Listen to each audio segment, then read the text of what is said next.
Most investors think buying an ETF means they are diversified and safe, but some of the most popular ETFs charge hidden fees, hold overlapping assets, or are dominated by just 5 stocks. This video reveals 8 ETFs you should reconsider and 2 that actually do what ETFs promise. We're counting down from number 8 to the single most dangerous fund on this list, starting with a Wall Street darling that turned billions in hype into billions in losses. 8th place goes to the ARK Innovation ETF, a fund that promised to deliver the future of disruptive technology directly to retail investors. At its peak in October 2021, ARKK managed $71.5 billion in assets, fueled by relentless marketing and a cult-like following around its manager, Cathie Wood. But as the hype faded, assets under management collapsed to just $28 billion by the end of 2023, a staggering loss of over $43 billion. The fund charges a hefty 0.75% expense ratio, far higher than broad market exchange-traded funds, and its portfolio is anything but diversified. The top 10 holdings make up nearly half of the fund, with Tesla alone accounting for more than 10%. High turnover, averaging 43% per year, adds to the cost drag. When a single stock like Tesla drops, ARKK's net asset value takes an immediate hit, magnifying losses for long-term holders. The gap between the fund's marketing and its actual structure is stark. Concentrated bets, steep fees, and a rapid trading have turned a Wall Street darling into a cautionary tale. For investors, the lesson is clear: celebrity branding and promises of innovation can mask serious risks that devastate long-term returns.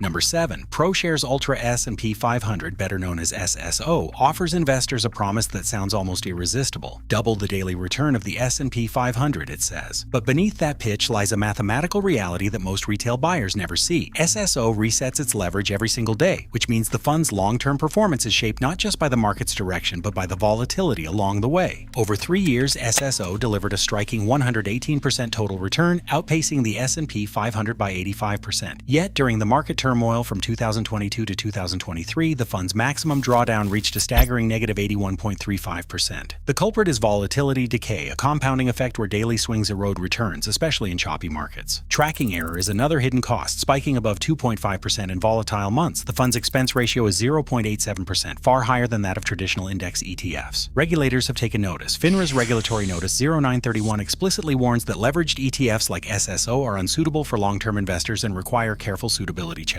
For those seeking a reliable core holding, it's a cautionary tale. Leverage amplifies not just the upside, but the risk of catastrophic loss. Investors looking for true long-term growth should focus on broad, low-cost, unleveraged funds that align with the market's actual performance. Number 6. iPath Bloomberg Diversified Commodity ETN, better known as DJP, introduces a risk that most ETF investors never see coming. DJP is not a fund that holds a basket of commodities. Instead, it is an unsecured senior note from Barclays Bank. That means every dollar invested is essentially a loan to the bank, with returns tied to the Bloomberg Commodity Index. The danger becomes clear when the bank's credit is questioned. On February 15, 2024, S&P Global Ratings downgraded Barclays senior unsecured debt from A+ to A. DJP's price dropped 6.3% in a single trading day, falling from $38.21 to $35.81, even as the underlying commodity index stayed flat. This was not a market move, it was a direct reaction to the bank's downgrade. The ETN structure means no physical commodity holdings, just a promise from the issuer. If Barclays faces further credit stress or, in a worst-case scenario, defaults, DJP holders could be left with nothing, regardless of how commodities perform. The fund's prospectus spells this out, but retail investors rarely read the fine print. While tracking error over the past year was modest at 0.27%, the real threat comes from outside the commodity markets. The Lehman Brothers collapse in 2008 set the precedent for how quickly ETN holders can be wiped out by issuer failure. For investors seeking commodity exposure, the lesson is stark. An ETN can implode on a credit event, even if the underlying assets are stable. True diversification means understanding what you actually own, not just the index, but the counterparty risk hiding in the structure.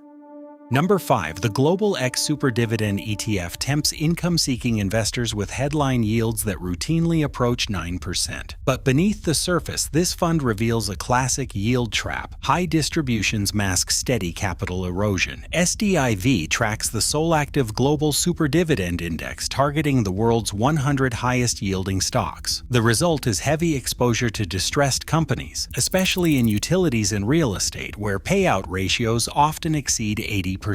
Over the past decade, the fund's total return stands at negative 4.3% despite its impressive advertised yield. That is not a rounding error. It is the product of a shrinking net asset value as dividend cuts ripple through the portfolio. Telecom Italia slashed its payout by 30% in 2022. Banco Sabadell followed with a 20% cut in 2023, and Suncor trimmed 15% the same year. More than 30% of SDIV's holdings have reduced or suspended dividends in the past 12 months. The expense ratio at 0.58% further drags on returns. For investors lured by the promise of high income, the lesson is clear: yield alone is no defense against a falling share price. Over time, capital loss overwhelms the cash flow, leaving long-term holders with less than they started. True income security comes not from chasing the highest yield, but from disciplined exposure to broad, resilient markets. Number 4. Invesco QQ Trust is often pitched as a gateway to tech-driven growth, but the reality is a portfolio that is anything but diversified. QQ tracks the Nasdaq 100, yet nearly half its assets are locked up in just 10 stocks, including Apple, Microsoft, Nvidia, Amazon, Meta, and a handful of other mega-cap names. In 2015, the top 10 represented 44% of the fund. By 2021, that figure surged to 55% before easing to 48% in 2024. This concentration means QQ's performance is tethered to the fate of a few giants, leaving investors exposed if just one sector stumbles. The fund's expense ratio is 0.2%, double or triple the cost of broad market ETFs, such as VTI or IWB, despite offering about 70% overlap with those portfolios. Investors who already own a total market fund gain little extra diversification by adding QQ, but pay a steep premium for the privilege. The lesson is clear: even plain vanilla index funds can hide concentration risk and unnecessary fees behind a familiar ticker. Coming to the top 3, the VanEck Junior Gold Miners ETF, ticker GDXJ, exposes investors to a specialized kind of risk that can erupt without warning. GDXJ tracks an index of small-cap gold miners, but the rules designed to prevent any single company from dominating the fund can backfire when market conditions shift. In June 2024, U.S. Gold Corp's weight surged to 22.3% of GDXJ's portfolio, breaching the strict 20% ownership cap set by the index provider. That breach triggered a forced rebalance in July, cutting the holding back to 19.9% in a single event. For a fund built on thinly traded junior miners, these abrupt, rule-driven trades can send shockwaves through the entire portfolio. Liquidity dries up fast in this corner of the market. When GDXJ is forced to sell, prices can swing wildly, pushing losses onto unsuspecting investors. The lesson is clear: what looks like a diversified bet on gold miners can quickly become a high-stakes gamble on index mechanics, especially when fund size overwhelms underlying liquidity. In this environment, even a technical rule can set off a chain reaction that punishes long-term holders. In second place, the iShares MSCI Brazil ETF brings a different kind of risk to the table, one that most U.S. investors never see coming. EWZ is built on the promise of tapping into Brazil's growth story, but the reality is that currency depreciation and state intervention have quietly gutted returns for more than a decade. Since 2011, the Brazilian real has collapsed from 1.95 to 5.3 per US dollar, a staggering 172% depreciation. For investors holding EWZ, that means an average annual currency drag of about 4.3% year after year, eating away gains even when local equities rally. The story does not end with the exchange rate. Nearly half of EWZ's portfolio is tied up in state-controlled giants: Petrobras at 13%, Banco do Brasil at 8%, and Vale at 7%, adding up to 42% of assets exposed to direct government control. Policy swings, political crises, and forced dividend changes can hit these companies overnight, overnight, leaving investors with little recourse. The result is a fund that looks diversified on paper, but in practice is hostage to both a weakening currency and unpredictable state policy. For anyone looking to build long-term wealth, ETFs stands as a warning. International exposure without currency discipline and governance safeguards can silently destroy capital no matter how well the local market performs.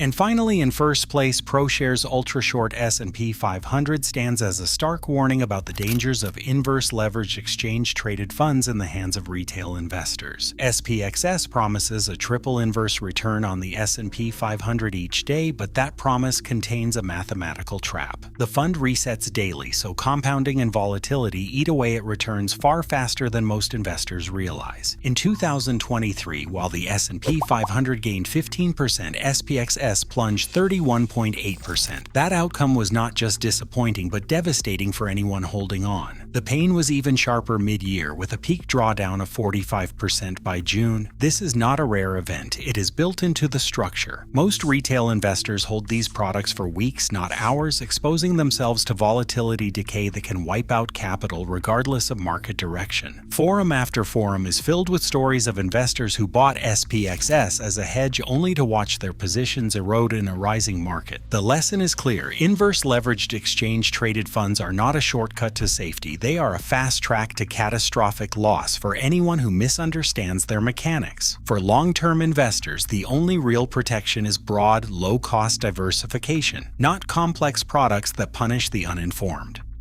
Across all 8 examples, one urgent truth stands out. Complexity, hidden fees, and concentrated bets undermine the very promise of ETF investing. Marketing gloss hides structural flaws that punish long-term investors. In the end, broad, low-cost diversification, not financial engineering, is the only edge that consistently protects and rewards.